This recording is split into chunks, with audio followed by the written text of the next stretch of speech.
This program contains graphic material, including offensive language. Viewer discretion is advised. On a beautiful summer morning back in 1992, a young mum was taking a walk on Wimbledon Common with her 2-year-old son. The South London beauty spot was a favourite place for families, but it was about to become the scene of one of Britain's most notorious murders. The young mother was brutally murdered in broad daylight, just a few hundred yards from The savagery of this murder has shocked even the most hardened detectives. She was found with her throat slashed. She'd been sexually assaulted. The victim was 23-year-old Rachel Nickel. Retired architect Michael Murray was the first to discover her body.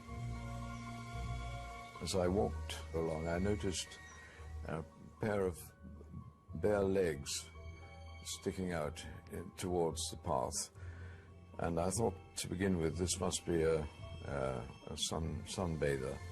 And as I drew closer, I realized that this was something quite different. A girl lying semi-naked, blood all over the place, and that her eyes were very stony and glazed.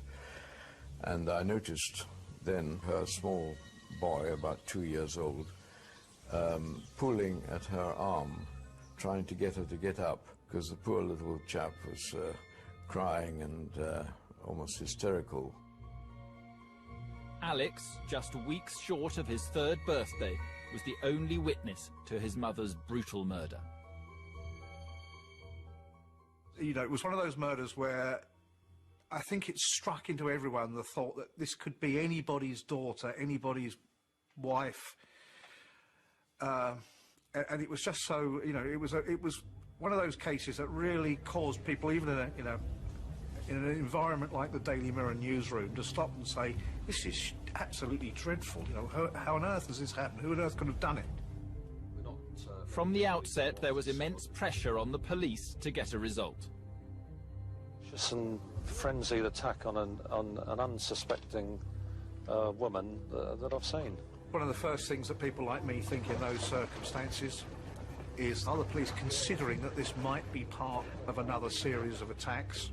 More worryingly, does it herald the beginning of a series of attacks? You know, do we have a serial killer on the loose? Because experience tells us that this is a kind of crime that may well be part of a serial. In fact, there was a serial rapist on the loose, but with few clues, police asked Andre Hanscom, Rachel's partner, to appeal for help. Somebody must know something from the ferocity of the attack. This man couldn't have just walked down the road and not be noticed. And I would say to anybody who does know this person, no matter how they feel about them, please come forward before he destroys anybody else's life. Andre was working as a dispatch rider when he heard the news. I rang home, as I did every day, a couple of times a day, and a strange voice picked up the phone. And I immediately knew that it was an official voice. Something in the tone, something in the circumstances made me just let me know that this was a policeman or this was some kind of official. And I immediately lost my cool and demanded that he tell me what was going on, where was she? And he said, I can't tell you, something's happened to her. And I said, she's dead, isn't she? Because there would be absolutely no other reason for him to not tell me what had happened. And he said, I can't tell you. I said, you already have. And I said, Alex, and he said, he's okay. And I collapsed. Andre Hanscom, still trying to make sense of what had happened, rushed first to Wimbledon police station and then to nearby St George's Hospital to pick up his son. He was very quiet. He wasn't saying anything. Just where's Molly? Where's the dog? That was his main concern. There was very little point of me explaining anything to him, as he knew more of what happened than I certainly did at the time. So when did the process begin of Alex, you trying to get from Alex some idea of what had happened?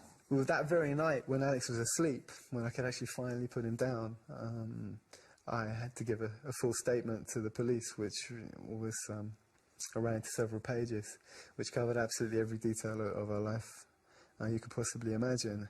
And they made it very clear to me right there and then that any information that Alex had would be absolutely crucial to them, because they had virtually nothing to go on. There was no material evidence that had been left, and that the task was going to be extremely difficult to find the perpetrator. Andres struggled to come to terms with what life would be like for him and Alex without Rachel. These were two people who were completely passionate for each other, whose eyes were glued to each other day after day. And this person was absolutely his whole universe. And my assumption was that he wouldn't want to go on. And I certainly didn't want to go on if he didn't want to go on. So I made part of that journey back was working out basically a suitable method for suicide. I had absolutely no will to go on without Rachel. You thought about committing suicide? Yeah. And because I just assumed, just as clear as that, there was no reason. There was no reason for us to continue, to continue alive here. What, to end both your lives? Yes. But when he had come around that first morning, I started to explain to him that there was this issue. And it was all about what we do now, whether we go on or not. And I said, see Molly, our dog, she's young now, but there'll be a time when she's old and she won't be able to run around like she does. And a day will come when she won't want to go on. And as I was saying that, he looked me in the eyes and said, I want to go on. Which was extremely... Well, a young boy, definite. Nearly 3 years old. Not even 3 years old. Not even 3 years old. Telling you he wanted to go on with his life. The murder scene appeared to throw up no clues to the killer, but one person had witnessed the murder and was seen by the police as key. The only problem, he was still a little boy. A child psychologist had been trying to coax information from Rachel's son, Alex, but without success. Then Andre had an idea. Sitting in the back of a police car coming back from one of the visits to a psychologist, and he was reading a book, or we were reading a book together, and he said something along the lines, fat man, and it suddenly occurred to me that this was something that he could understand. So I started to draw on a piece of paper, just simple little stick drawings, fat man, thin man. And he said, thin man. And then we have white man, black man. He said, white man. And just by process of elimination, just in a very few minutes, we managed to get a complete description of the person, and what he was wearing, and what they were wearing. So we had trousers, white shirt, belt over the trousers, the colour of the trousers, colour of the shoes, colour of the hair, cut of the hair. But suddenly you had, and the police had something to go on. Something they could use, yeah. And there's something corroborated, the eyewitness descriptions that they already had that I knew nothing of. It was a massive breakthrough for the Nickel team. Alex, now just 3 years old, had given them vital clues to the killer. The pressure was on to catch him before he struck again. Detectives investigating Rachel Nickel's murder on Wimbledon Common had made a breakthrough in the case. Rachel's young son, Alex, the only witness to the crime, had been able to give them a description of the killer. A massive manhunt was underway. Meanwhile, 12 miles away from Wimbledon Common in southeast London, the same man had been terrorising women. His victims were invariably women with their children. In one attack, a young mum had been raped in broad daylight on a public footpath in front of her 2-year-old daughter. She was very violently grabbed from behind, restrained. There was a ligature around her neck. And she was dragged into the path and beaten repeatedly until he also then committed the offence where he raped her. She was begging with him to stop. She was obviously very concerned for a child that was in the buggy. And then he was gone. Napper had targeted the women as they were walking along a series of footpaths known as the Green Chain Walk. police had recovered DNA from 3 of the victims. When detectives from the Green Chain Inquiry heard about Rachel Nickell's murder, they contacted the investigating team, convinced they were looking for the same man. Because of the similarity in terms of, you know, our victim having a child with her as well, I thought that seemed like too much of a coincidence for me. And I know both of the senior officers from our inquiry went over to speak to those dealing with the Nickell inquiry. The intimation was that they were happy that they weren't linked, there was a distance between them, and possibly they had maybe suspects in mind. While detectives in the Green Chain rape investigation were convinced there was a link, those investigating the Rachel Nickell murder pursued a different line of inquiry, enlisting the help of criminal profiler Paul Britton. We just entered the era, I think Cracker had started on television with Robbie Coltrane in it. That was a fanciful role, but Paul Britton was the real thing, and clearly the police believed implicitly that he was a man who could really help them in this investigation. They asked you to come up with a psychological profile. Yes. What kind of profile did you come up with? I was able to give an age range. I think it was probably not more than 28 or 30 years old, that would be a stranger, that there would be no more than average intellect, that there would be educational, unexceptional history, that the person would not be in a marriage, that there was likely to be sexual dysfunction of one sort or another, that the killer would be a man, of course, and would live either alone or at home. No reason to expect this person to have monster stamped all over his head. That's not the way it looks. And a variety of other characteristics. In addition to Paul Britton's profile, police also had an artist's impression of the killer. A woman had seen a man behaving suspiciously on the common shortly before Rachel was attacked. Her description matched the one given by Alex, Rachel's 3-year-old son. A second woman had seen what appeared to be the same man washing his hands in a nearby stream in the minutes after her death.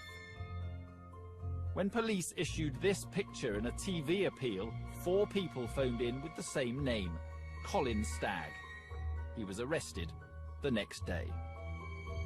I told them that I was there early that morning, and I told them the people that I saw there, and I didn't see anything or hear anything suspicious.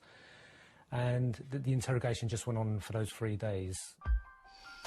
The evidence against Stagg for Rachel's murder was only circumstantial, but behind the scenes, journalists were being told by police that Colin Stagg was still their man. We talked to the cops, and the cops said it must be Colin Stagg. We went back and said to our editors, it's Colin Stagg. You know, the cops, you know, would tell us again, we've got some, you know, we've got another reason for thinking it's Colin Stagg, but actually that would be because they'd heard from a different reporter, oh, it's Colin Stagg. And the whole thing became cyclical. But there was no evidence, so the Rachel Nickell team hatched a plan, aided throughout by profiler Paul Britton. They used an attractive undercover policewoman codenamed Lizzie James to strike up a relationship with Stagg in the hope the 29-year-old virgin would incriminate himself. The key guidance, the key advice given was that you, the police, must at no stage introduce material. So that if there is the introduction of offensive material, sexual material into the correspondence, that must come from your suspect. All you may do is, if something is introduced, you may reflect it back. So if something is said, then you can then say that back. But what you must not at any stage do is you mustn't ratchet it up. I fell into that trap of writing these letters, and the more letters I wrote of a sexual nature, I kept putting in each one, is this what you want? Is this what you're interested in, you know? And I was basically trying to find out what was really going to turn her on, you know? And it didn't matter what I wrote, you know, it just wasn't, you know, doing it for her. She wanted more extremes, you know. After more than 3 months of exchanging letters, Lizzie James and Colin Stagg finally began talking on the phone. The conversation turned to Rachel's murder. I was suspected of it, you know. I want to tell you, like I told everybody, you know. I've never done anything, you know. But, you know, I was frightened of telling that right from the beginning because, you know, because a lot of people do suspect I did it, and it's playing on my mind, you know. Because what were the rumours as well that went with it and that.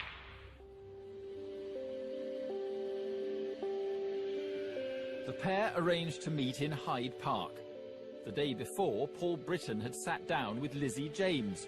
She was advised to reveal she had a dark secret.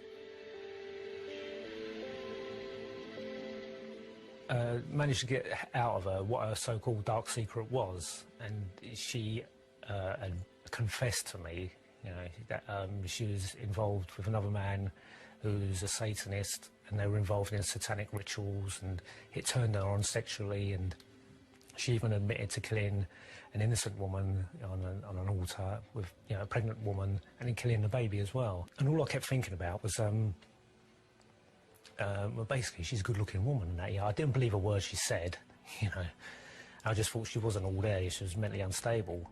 But undercover officer Lizzie James's confession of murder didn't elicit a confession of murder from Stagg. She, Lizzie James, was egging him on, and he wasn't coming up with the answers that the police and you and Lizzie James wanted, was he?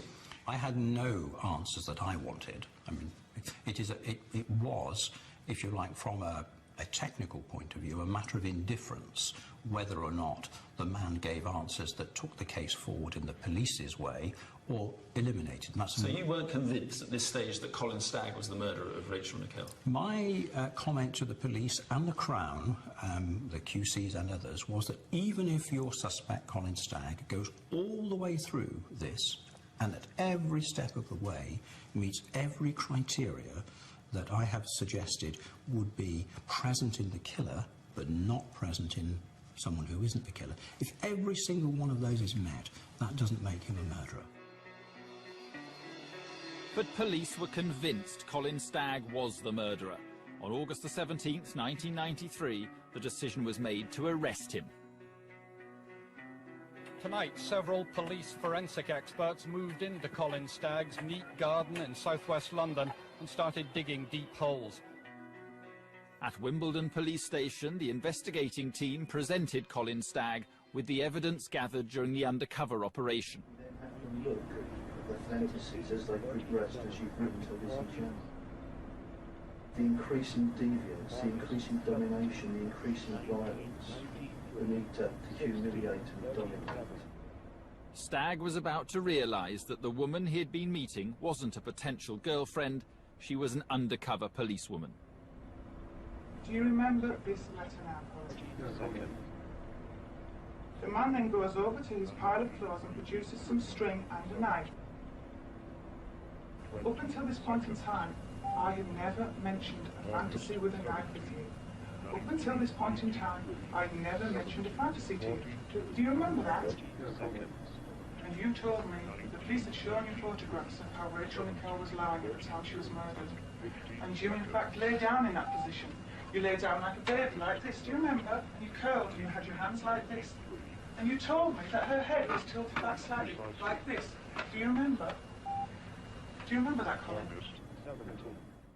I knew then I was really being set up, and the police were doing everything they possibly can to get this case against me. And all I kept thinking about was, well, it's a murder charge, you know, you've got to have one scrap of evidence. And there was not one scrap of evidence linking me to this crime or any crime because I hadn't done anything. I thought, you can't put a man in prison just because he wrote dirty letters to a woman who asked them of him. But Colin Stagg was charged with the murder of Rachel Nickel. Police called her partner, Andre Hanscom, now living in France with his son Alex, to break the news. What were your thoughts then? That this was finally over? Relief. That this was going to come to some kind of conclusion, much earlier than many people had led me to believe. Confusion and bewilderment as well, because obviously it's another whole process to try and absorb. First of all, you have you know, the very day itself, and now you have the actual concrete realisation that this is the person that did it. Except it wasn't. Rachel's real killer was the same man who had been raping women along the Green Chain Walk. Another link between the two cases was Paul Britton, the criminal profiler for both investigations. It was common sense, in my view, that they were linked. And yet you've got a professional psychologist saying they're not linked. And that's why probably he got the reception that he got when he came and briefed our team, because I saw him, and I know some of the others that I spoke to saw him as valueless. But today, Paul Britton says he did make a link. The thing that struck me about the psychological profile is how similar it was to the one that had been provided for the Rachel Nickel case. I mean, it's not identical because people do things in slightly different ways at slightly different points in their lives. But my view was that these two are so similar that you're looking at the same person. And that person wasn't Colin Stagg, it was this man, Robert Napper, one of Britain's most notorious serial killers. Robert Napper is a modern-day Jack the Ripper. There are the sexually sadistic elements, there's the consistent use of a knife and the pleasure in using a knife. There's similar aspects to the behaviours in targeting victims. And a central difference in that targeting is whilst the Ripper attacked prostitutes, Robert Napper attacked young mums. But 3 years before Rachel Nickel's death, there had been the first in a series of police blunders, which meant Robert Napper had slipped through their grasp. In 1989, after I think the first rape in the Green Chain series, a woman who was Robert Napper's mother went to the police and said, "My son has confessed to me that he's raped a woman." It was true that a rape had taken place and that Napper had done it, but the police were given the wrong location for it. So when they consulted their records, they thought, this is very odd, we don't have a report of a rape in this location.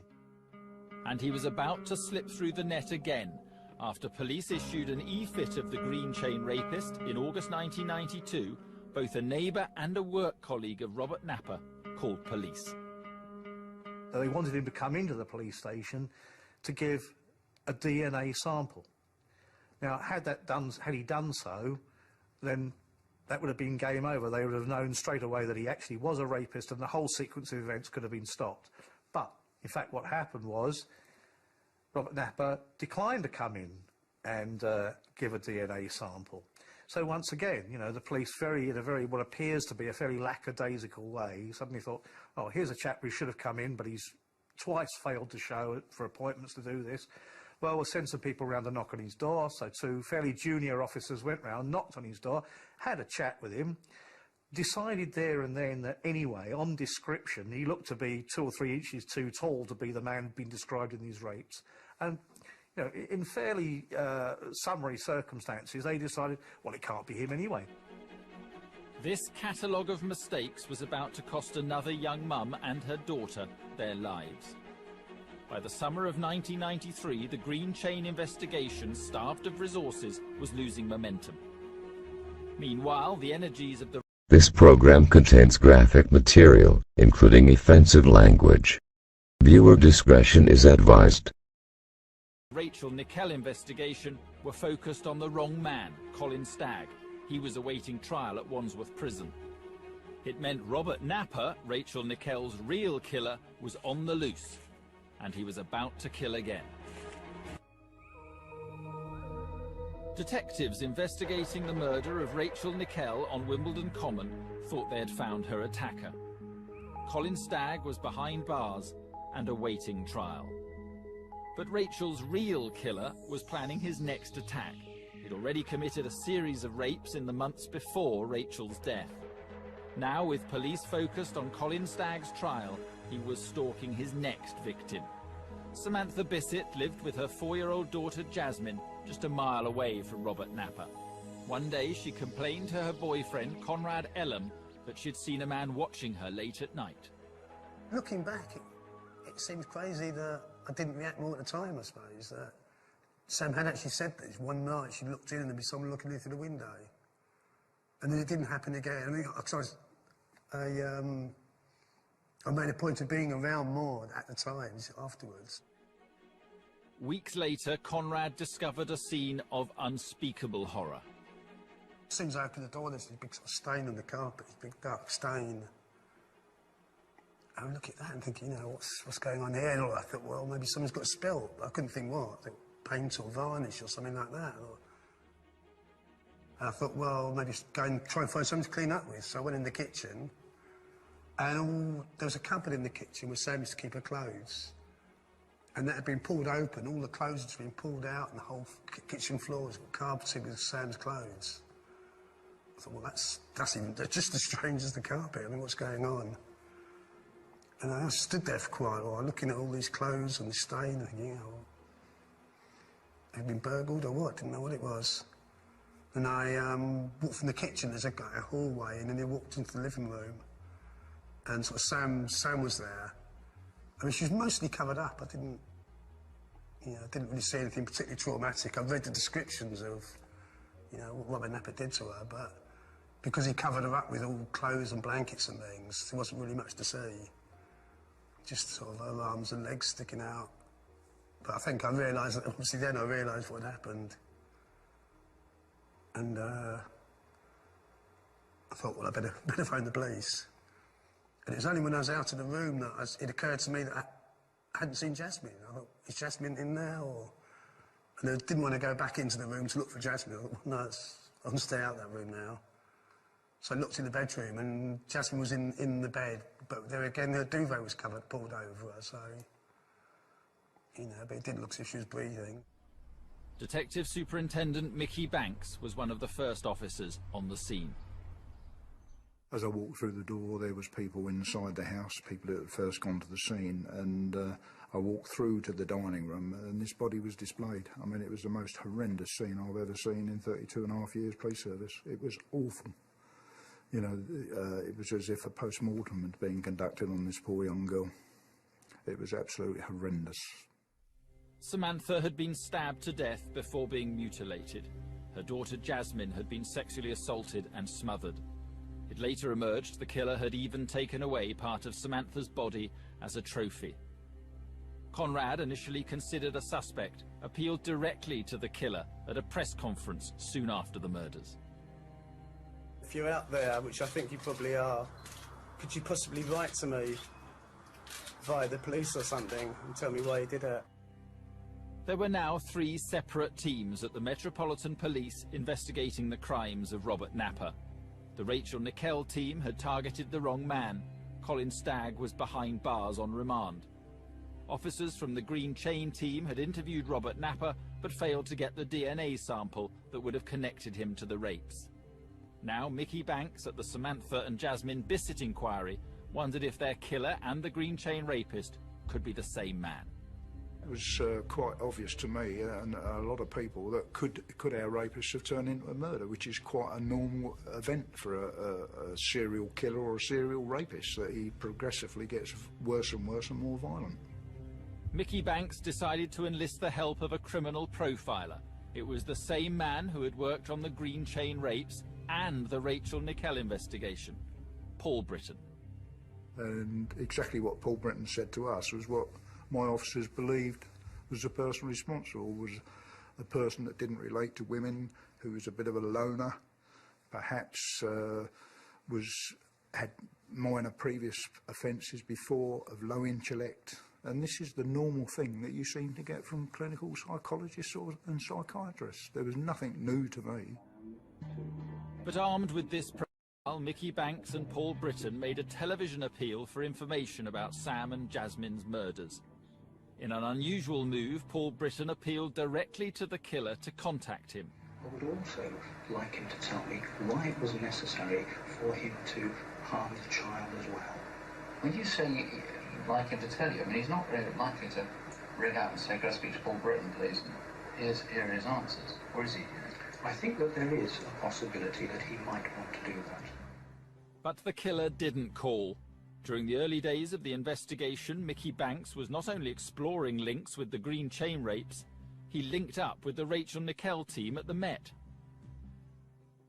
We had a meeting. There was no way that you could persuade either Keith Pedder or Mick Wickerson, the person in charge of that inquiry, that anybody but Stagg had done their murder. There was a total blank on it. They had other evidence I wasn't privy to, but they, you know, Paul Britton was convinced that Stagg was their murderer. But Paul Britton says he did link Rachel Nickell's murder with the murders of Sam and Jasmine Bissett. He says it was the Rachel Nickell team who were fixed on Stagg. My view was that, of course, these are linked. Look, the view that was given to me was that if I felt that my experience in these matters, my investigatory expertise, I think the phrase was superior to that of the Metropolitan Police with its vast experience in these matters, and I took a view that was contrary to their crime analysts, then it would be arrogant of me, and that they simply weren't linked. It was as simple as that. And I had to accept that. But there is a problem here, because in your book, you pick out the differences in the Samantha Bissett and the Rachel Nickell killings. You're very clear that you spend a page or 2 pages outlining the differences in the two killings. Yes. So why do you say you're linking them so closely now? Because what I offer in the book is exactly the police analysis, and I have adopted that at that stage. The police have said that... So you've been persuaded by the police? Well, instructed, persuaded, yes, absolutely. Meanwhile, back at the Samantha and Jasmine Bissett murder investigation, Mickey Banks was about to get the breakthrough he desperately needed. They had been able to recover a fingerprint from Samantha's flat that they were convinced belonged to the killer. And when they checked their system, they found a possible match: Robert Napper. Napper, a couple of years before, had been arrested where he had some headed notepaper with Scotland Yard heading on it. And he'd gone into a shop trying to get some photostats made up of this headed notepaper. He purported on his verbal conversation he had with the chap in the shop to be a police officer, and the chap became very suspicious, contacted the police station, I think it was at Woolwich at the time, or Plumstead, and Napper was subsequently arrested and charged with impersonating a police officer. So consequently his fingerprints were on file. So because of that and the fingerprint that was found, there was only a hint that it could be him, but it could be one of many, many people. But then we researched him, found out that he lived in the area. We then found out about his connection with the rapes, the fact that he twice failed to appear for a blood sample. Napper was arrested and taken in for questioning by a member of Mickey Banks's team. Banks and Paul Britton watched the interview via video link in another room at the station. My impression of watching the interview that took place was that he was bomb-proof. He just didn't seem to be of this world to me. He was somebody that thought he was above all of it.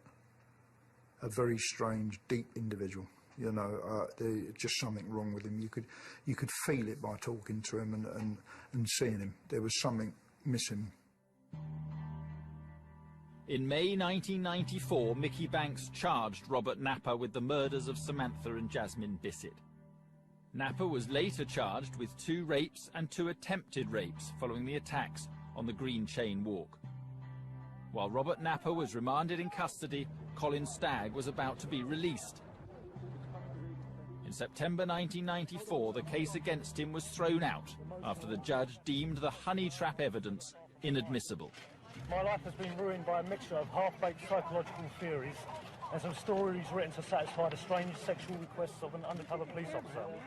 The judge recognised that there was never any evidence against me, no forensic evidence, no confession evidence, nothing at all. I was there when the judge reviewed the evidence and absolutely castigated the prosecuting authorities, and it was the most appalling event, I think, for the police. I don't think the police even, or the Crown Prosecution Service, anticipated the ferocity of the judge's criticisms. He absolutely tore them apart and said to them essentially, you know, it's a disgrace that you've brought this case. There's not a shred of evidence here. I'm not even going to contemplate putting it before a jury. You know, it's a waste of time. How on earth did the police get into such a fiasco around this? You know, not only have they apparently pursued an entirely innocent man, but in doing so, they've wasted all this valuable time that could have been used finding out who really murdered Rachel Nickel. Rachel's partner, Andre Hanscom, was at home in France with his son Alex when he heard the news. I was taken by complete surprise when the phone rang, and I was told that it had been kicked out and that Colin Stagg was walked free. But you, like the police and like many other people, were still convinced that Colin Stagg was the guilty man and he was now free. I think we've been conditioned psychologically from the very beginning by the idea that whoever killed Rachel was of a certain description, and that description had been provided by eyewitness adult witnesses and had then been corroborated by a 3-year-old child who could not have been led in any way whatsoever. And the argument was that if it was not this person, it had to be someone who was a complete identical twin, and that was just impossible.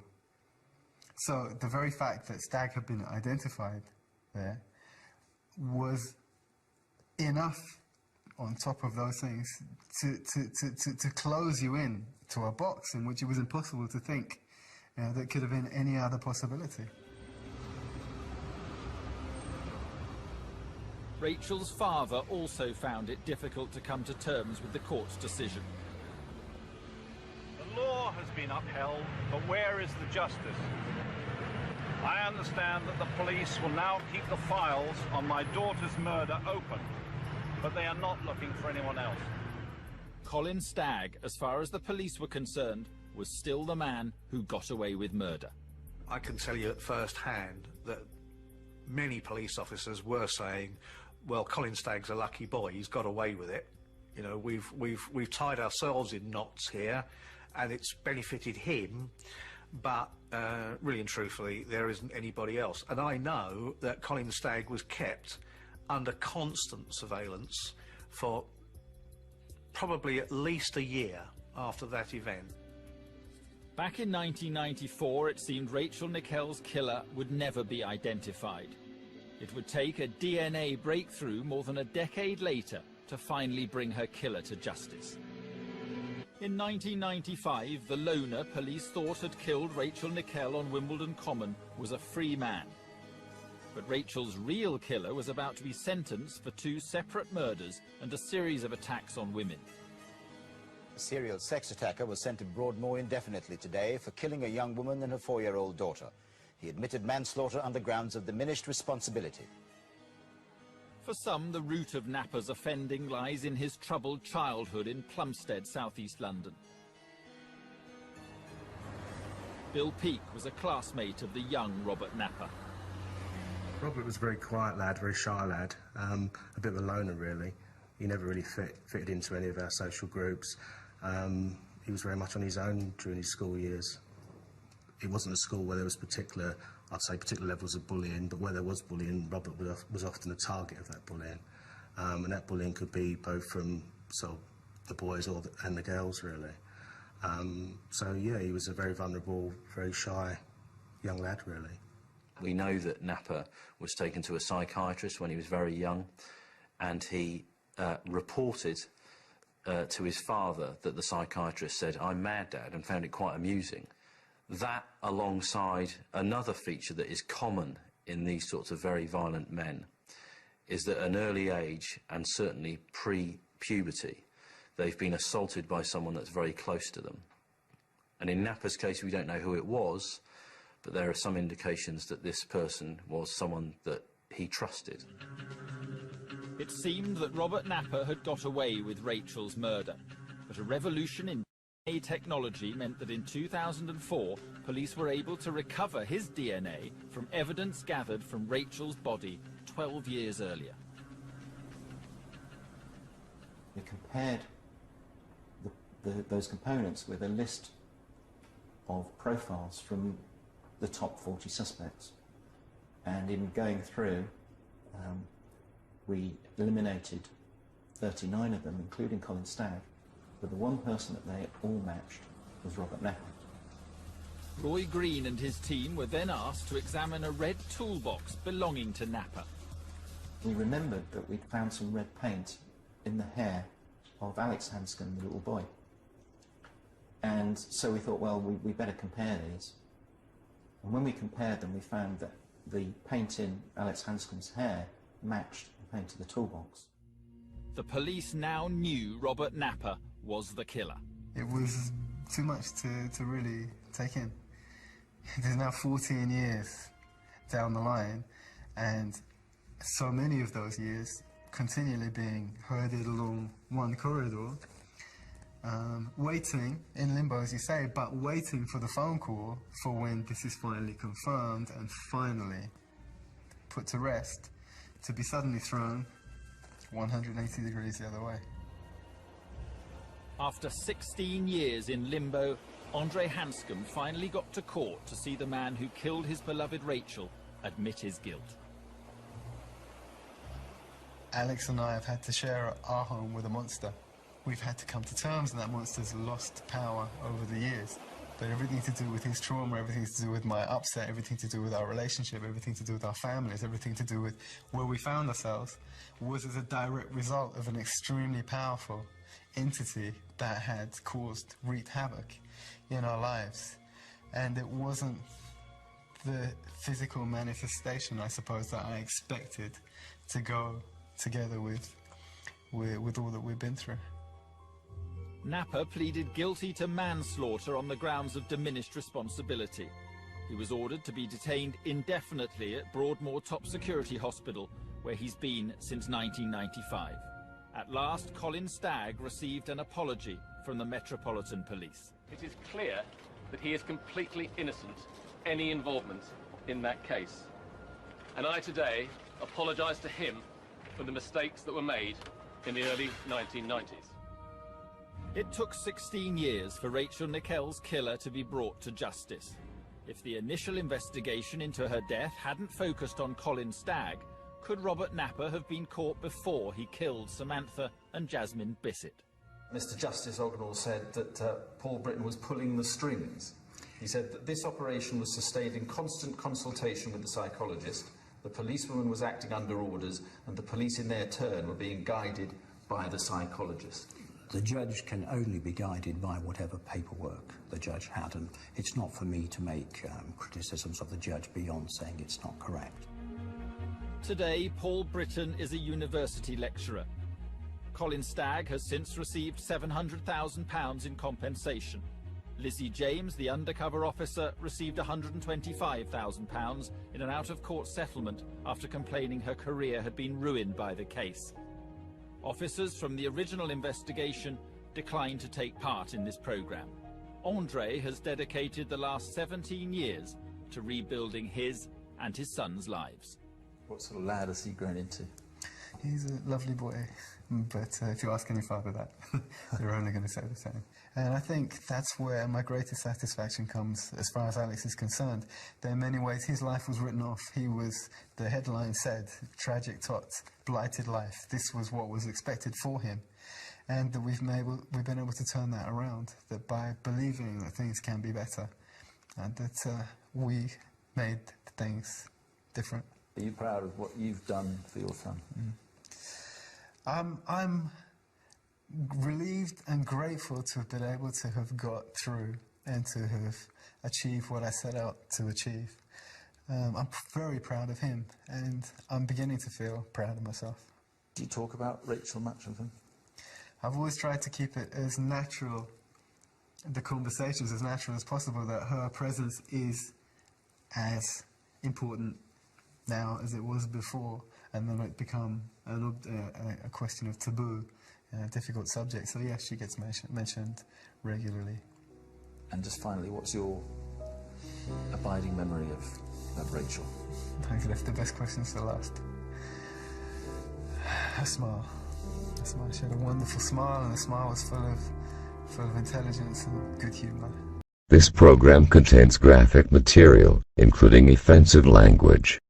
Viewer discretion is advised.